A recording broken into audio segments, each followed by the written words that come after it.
Here in the sweltering heat of Buenos Aires, there's an enormous crowd to see the third championship Grand Prix of 1981 at Argentina.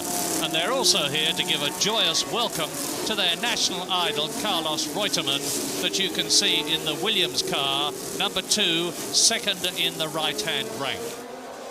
Now, fastest in practice has been the Brazilian driver, Nelson Piquet, in his Brabham. And he's been an amazing 4 seconds inside the lap record. Second, it's Alain Prost, second of these two cars in the Turbo Renault. Then it's the two Williams cars. Fifth in the second of the two Renaults, René Arnoux. And sixth, the Mexican Hector Ribark.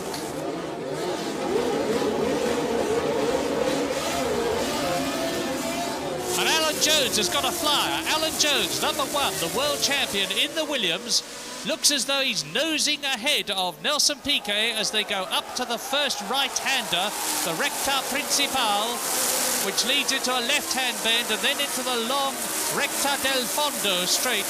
And that in turn leads into the curve on, a flat-out fifth gear, double 180-degree right-hander, and it's Alan Jones in the Williams leading Nelson Piquet in the Brabham. The world champion leads. Piquet right with him already. Piquet, incidentally, made a disastrous tyre choice at Brazil, as a result of which he finished well out of the points, and he's out for revenge, and it looks as though he's going to take Alan Jones, and it's Reutemann in third position, and that's De Cesaris. De Cesaris, the Italian driver in the McLaren, has spun off, and he rejoins. No, he doesn't. He's in real trouble. Throttle happy, spinning the car, and away he goes, and it's Piquet leading. We missed the actual point where Piquet passed Alan Jones, but he came right out of the slipstream of the Williams car of the world champion. And now Nelson Piquet from Brazil leads Alan Jones in the Williams. Reutemann is in third position, the man who won in Brazil. Riccardo Patrese there, then Prost, then Arnoux, then Hector Ribark, followed by Didier Pironi in the Ferrari, and the rest of the runners, 24 of them in all. Into lap 2. And now Piquet is already starting to stamp what looks like real superiority on the field. Piquet leading through. Jones. Piquet leads at the end of the lap. Then it's Jones, Reutemann. Behind Reutemann in fourth place, it's Riccardo Patrese. Then in fifth, the turbocharged Renault of Alain Prost, the yellow and white car. And I need hardly say that the Argentine crowd here are rooting very solidly indeed for number 2, Carlos Reutemann, who is in third position. And you will recall that Alan Jones finished second in the previous Grand Prix in Brazil, because Carlos Reutemann chose to ignore team orders, which were instructing him for the last 7 laps to let Jones through, and he won. And Jones didn't like it one little bit, understandably. Then Reutemann's going to take his team leader.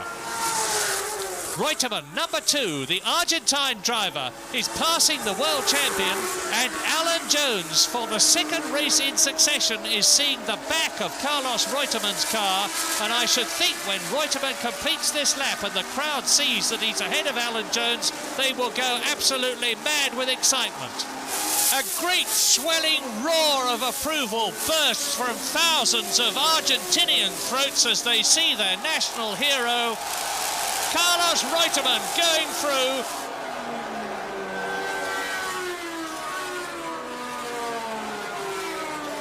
And that is Nigel Mansell coming into the pits. Nigel Mansell, the Essex Lotus driver from Britain, who has made a great name for himself.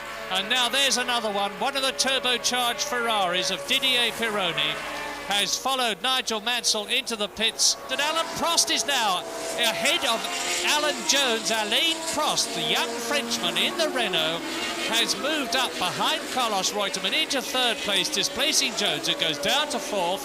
And behind Jones in fifth position is Hector Ribark. And that looks like Ribark Rybak has got ahead of Alan Jones, and Rybak looks to me as though, having got past Alan Jones, he's starting to close up on Prost, and this is quite incredible.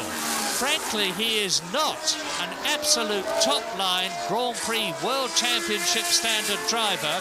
He's bought his way into the Brabham team. He's a very good driver, but he's not that brilliant. And he goes straight past Alain Prost with a superb outbraking manoeuvre, and Rybak is driving the race of his life, and I take it all back. That was a superb bit of driving, and now he's after Reutemann. It does not seem to me conceivable that Hector Rybak can catch Carlos Reutemann.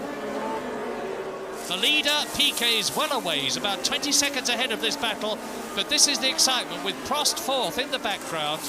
Reutemann second, number 6, Hector Rybak gaining on him. Rybak at the back versus Reutemann in the front, battling for second position. And Rybak is drafting Reutemann. He's come out of his slipstream and he just goes straight past.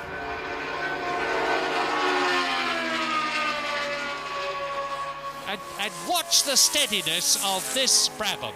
And while I try and explain to you about this suspension, there is a hydraulic device which is controlled by the driver. It is mandatory that when the car is stationary, there shall be a 6 centimetres clearance between the lowest point of the car and the ground.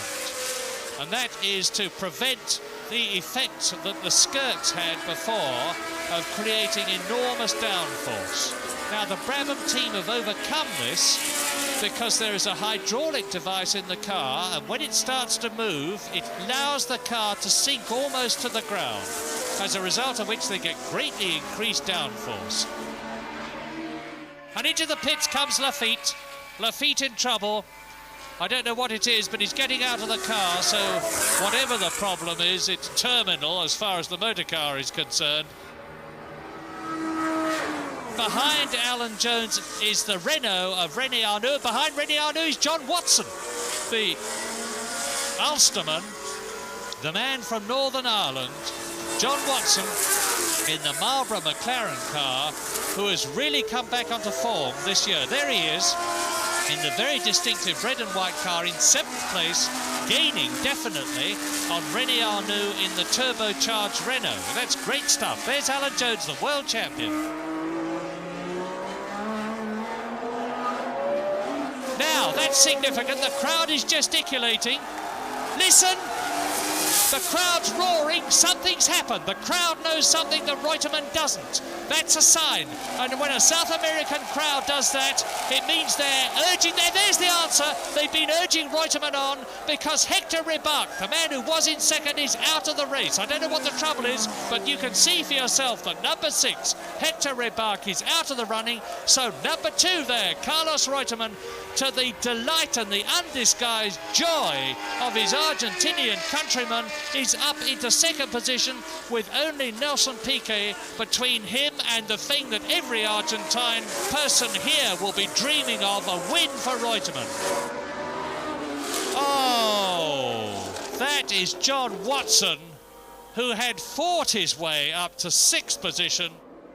And he, like several of the other drivers that we've seen, has obviously got trouble, comes into the pits, and he will already have lost his 6th position.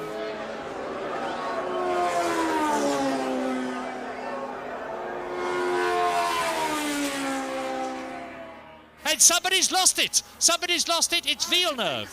Villeneuve does a full 360-degree and the rest spin in the 1.5 litre turbocharged Ferrari, and he lights it up. He's kept the engine running. He must have dipped the clutch, kept the engine running, and now he blasts his way back onto the circuit right in the face of Alan Jones, the world champion. Good news for Nelson Piquet, the fact that he's almost home, on his way to his 4th Grand Prix victory in his career. Into the long, swinging second gear right-hander. The crowd is waving. The checkered flag goes out, and Nelson Piquet wins the 1981 to the delight of his team, his mechanics. Carlos Reutemann will get 6 points, and that will put him into the lead in the World Championship, and the crowd knows it and they love it. Watch them. Listen to them. And Another Argentine roar, which makes any football crowd sound like a mouse, I can tell you. That is fantastic. Carlos Reutemann finishes in second place. That's the end of the races away from Europe until the end of the season. And in 3 weeks' time, we move to the first European Grand Prix at San Marino.